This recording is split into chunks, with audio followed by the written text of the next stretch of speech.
The Vatican called her a despicable woman. They said her children should be taken away. Days later, a bomb threat followed. Elizabeth Taylor stood on a film set in Rome, cigarette in hand, and kept working. How does the most beautiful actress in the world become the target of the Catholic Church? How does America's sweetheart turn into its most hated homewrecker overnight? And how does a woman survive 8 marriages, multiple life-threatening health crises, including a pneumonia bout so severe she was pronounced dead 4 times, and an addiction so serious her own children had to step in? Her violet eyes made her a goddess. Her beauty made her famous, but her passion, the same fierce, reckless passion that kept her alive through unbearable grief, dragged her into scandal after scandal, cost her friends, destroyed her health, and turned the world against her. This is the story of a woman who loved too hard, felt too deeply, and paid the price in public humiliation and private pain, and how she fought her way back to become a humanitarian hero who rewrote her ending on her own terms. Elizabeth Rosamond Taylor was born in London in 1932 to American parents who saw early that their daughter's looks opened doors. By 10, she had a contract with MGM. At 12, she carried national velvet, and audiences fell in love with the girl who rode and cried on cue. Executives controlled her tutors, approved her friends, and staged her move from child to teenager under lamps and lenses. She never went to a real school or a prom. The only romance she knew came from scripts spoken by men twice her age, teaching her that love meant soft focus and swelling music. By 17, she was already yearning for something genuine, something unscripted and her own. Conrad Nicky Hilton Jr., hotel chain heir, seemed like a solution. He was handsome, rich, and available. When he proposed, she said yes at once, turning down a $1 million offer of marriage from Howard Hughes along the way. Their wedding, hailed as the wedding of the year, became a Hollywood spectacle carefully timed with the release of Father of the Bride.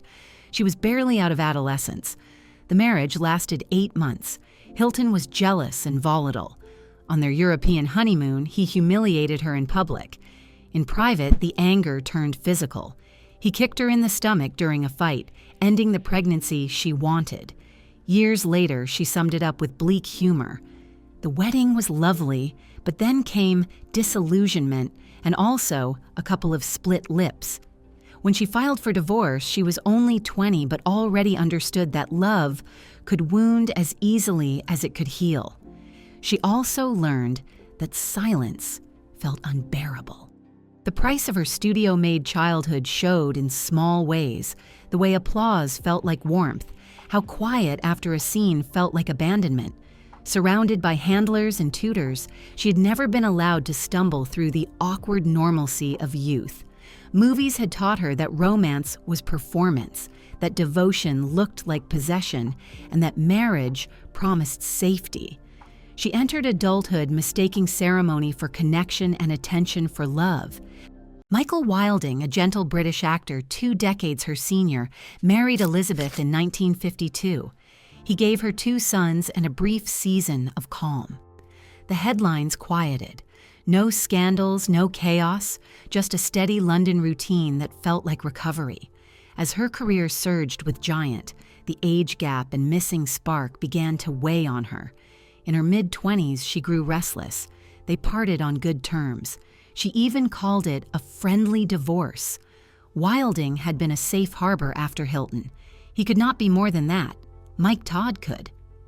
The producer was brash, confident, and entirely sure of his love for her. He didn't ask for marriage, he announced it. She loved that certainty. God, I loved him, she later said. My self-esteem, my image, everything soared under his exuberant, loving care. He showered her with jewels, treated her like royalty, and made her feel grounded. Their daughter, Liza, arrived not long after, and for once, life felt whole. Todd nicknamed his private plane Lucky Liz. Even in their happiest days, Elizabeth sensed a shadow behind the laughter. It all felt too perfect. Then tragedy struck. The plane went down in a storm, killing everyone aboard. Elizabeth was meant to be on that flight, but stayed behind with a cold. That small twist of fate spared her life and shattered it all at once. The grief that followed was so deep that neighbors said they could hear her screams from the street. Friends sedated her to keep her from hurting herself. "I honestly didn't think I would survive," she later said, "and didn't much care if I did not." Weeks later, she returned to finish Cat on a hot tin roof, pouring her pain into the role and delivering one of her most powerful performances. Off-set, she wandered through the days like someone searching for air. Todd's love had given her a version of happiness that felt solid and unconditional. Losing it left her desperate to rebuild it, anywhere, with anyone who might help her silence the emptiness. People judged what came next, but it all began with something heartbreakingly simple: the need to breathe again. Eddie Fisher, a hit singer, was Mike Todd's close friend and the husband of Debbie Reynolds, America's sweetheart and Elizabeth's dear friend. Debbie had stood as matron of honor at the Todd Taylor wedding. After the crash, she sent Eddie to comfort the widow. Comfort became intimacy. Elizabeth later said it plainly: "I never loved Eddie. I was keeping Mike alive while talking to Eddie." She clung to the closest vessel of memory. He listened. The affair began within months. When it became public, the backlash was swift. The adored young widow morphed into a husband-stealer in headlines. Fan letters turned hostile. Strangers jeered in restaurants. Newsstands ran homewrecker slurs across the front pages. The same public that had carried her now wanted punishment. In May 1959, hours after his divorce from Debbie was final, Eddie Fisher married Elizabeth Taylor. She tried to defend herself, saying the Fisher-Reynolds union was already failing before she and Eddie were involved. Few accepted it. Inside the marriage, the air grew thin. He resented her fame and kept her home. "It was like being locked up," she said later. Guilt, public rage, and loneliness fed her depression. She had taken prescription painkillers since the national velvet back injury. The doses rose. She drank more. She felt trapped. One night, she swallowed a bottle of sleeping pills with calm resolve. "I was fed up with living," she said later. "I would rather be dead than face another divorce." She survived and later shuddered at what her children would have faced. Early in 1962, she was barely holding on. Then production called her to Rome for Cleopatra, the biggest film on Earth. There she met Richard Burton, and the axis tilted again. Public anger follows a pattern. It starts with a simple story, someone to blame and someone to pity, and soon the details disappear. The press and sponsors fed on that simplicity. Inside the storm, Elizabeth kept searching for one quiet place where grief wouldn't echo. But peace never lasted. The more she tried to hide, the louder the world became. Richard Burton, Welsh and magnetic, was married when he met Elizabeth on set. She was still legally bound to Fisher in name only. The chemistry was immediate and dangerous. "At first it was lust," Burton admitted later. "Then I got to know her and it was love." Word leaked fast. Paparazzi swarmed Rome. Photographers disguised themselves as workers and clergy to grab images. The chase set a new tabloid template. It reached a peak when the Vatican weighed in. An editorial in the church's paper condemned Elizabeth by name, used the phrase "despicable woman," and labeled the liaison erotic vagrancy. It even suggested her children be taken from her. In America, Ed Sullivan scolded on television that the example of Mrs. Taylor Fisher and Burton profaned marriage. A bomb threat followed in Rome within a day of the editorial. At the hotel, Eddie Fisher's jealousy turned menacing. He sat up with a weapon and made remarks that frightened her. Elizabeth fled and did not return. In public, she showed steel: a cigarette, a set jaw, a full day's work. In private, the judgment stung. She felt guilt for Burton's wife and children, fear for her own, and fatigue from the storm that always seemed to find her. The feeling of aliveness returned too, for the first time since Todd. In March 1964, 10 days after her divorce from Fisher, Elizabeth Taylor married Richard Burton. The world watched. What stunned her most about the editorial was its confidence. A stranger in a collar wrote as if he knew her heart, her children, and her motives. The label spread faster than the truth ever could. To protect her kids, she taught them something unusual for childhood: how to ignore headlines with their own names in them. For them, survival meant learning to be bored with scandal. Together, they became the most famous couple alive. They flew on private jets, sailed yachts, and spent freely on furs, art, homes, and the jewels that built her legend. Burton bought the 69-carat Taylor Burton diamond, a stone with its own myth. They made 11 films together, and the public often cared more about their real lives than any script. The same fire that drew them together fueled their fiercest battles. Both drank. Neither gave in easily.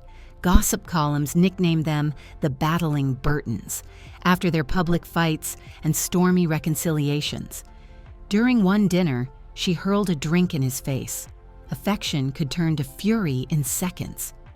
Elizabeth worried that fame had swallowed her craft. "I want to be known as an actress," she told the New York Times in 1964, tired of the circus surrounding her. She answered that doubt with Who's Afraid of Virginia Woolf, a raw performance that earned her a second Academy Award and silenced critics. Their lifestyle, fueled by luxury and excess, began to break them down. Both battled health scares and alcohol. After nearly 10 years together, the marriage collapsed. The world gasped. Their grand romance had burned itself out. Not long after, they reunited. Burton proposed again after a health scare that proved harmless. They married quietly in Botswana in October 1975, away from the cameras and the crowds. Friends joked he just missed being near the jewelry he'd once given her.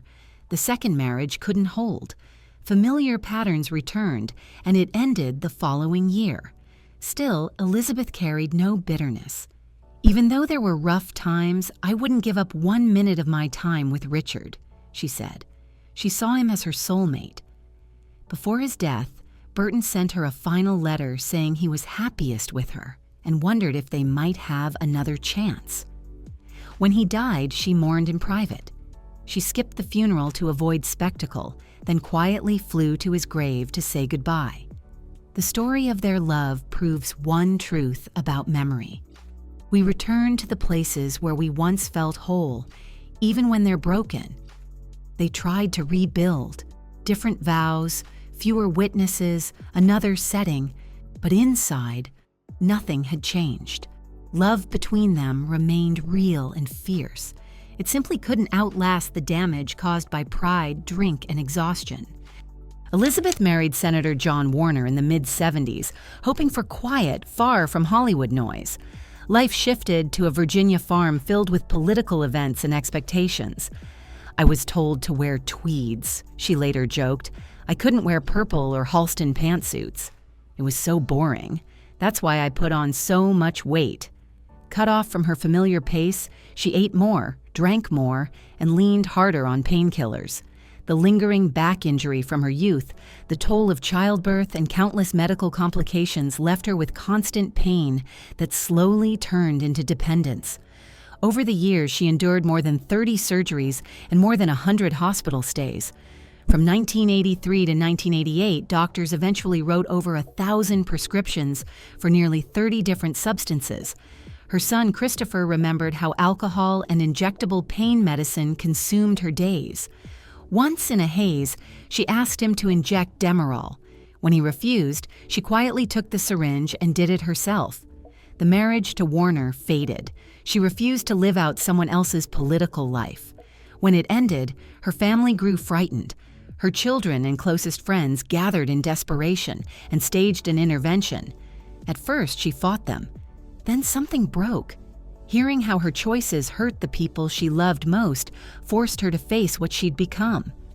"I thought, my God, I thought I was a good mother. How have I allowed myself to do this to the people I love most in the world?"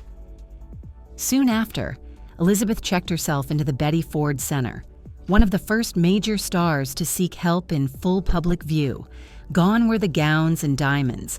She shared a small room, did chores, and faced herself in a bare mirror. "For the first time in my life, I wasn't being exploited by anyone," she said.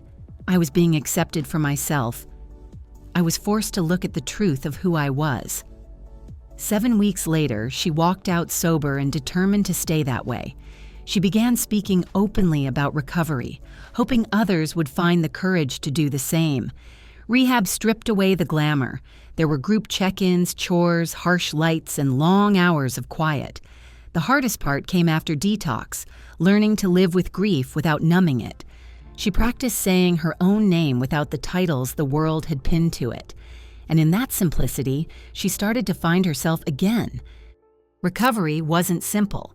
Prescription dependence lingered, and she admitted she often excused her pill use because they came from doctors. Still, she kept fighting, this time without using marriage as a crutch. When her close friend Rock Hudson died of AIDS in the mid-'80s, the grief was deep, but she turned it into purpose. She co-founded AmFAR and later launched the Elizabeth Taylor AIDS Foundation, visiting patients, lobbying for research, and raising millions at a time when few dared to speak about the disease. Respect soon followed. The woman once condemned from a pulpit became a global advocate for compassion.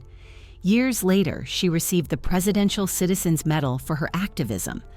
During a return to Betty Ford to strengthen her sobriety, Elizabeth met Larry Fortensky, a construction worker 20 years younger. They bonded over cigarettes and simple conversation. He wasn't dazzled by fame. He barely knew her films, and that normalcy drew her in. They married at Michael Jackson's Neverland Ranch in October 1991, surrounded by cameras and chaos. The bride, now in her 50s, smiled as if hope had found her again, but the attention never eased. "Those cameras everywhere, I never got used to it," Larry said later. After 5 years, they ended things quietly, parting as friends who still called each other. By her 60s, Elizabeth said she was done with marriage, and she meant it. Her advocacy gave her purpose. Hospital visits taught her to slow down, to sit, to listen, to hold a hand. Fundraising took the same discipline she once used to finish a scene through pain.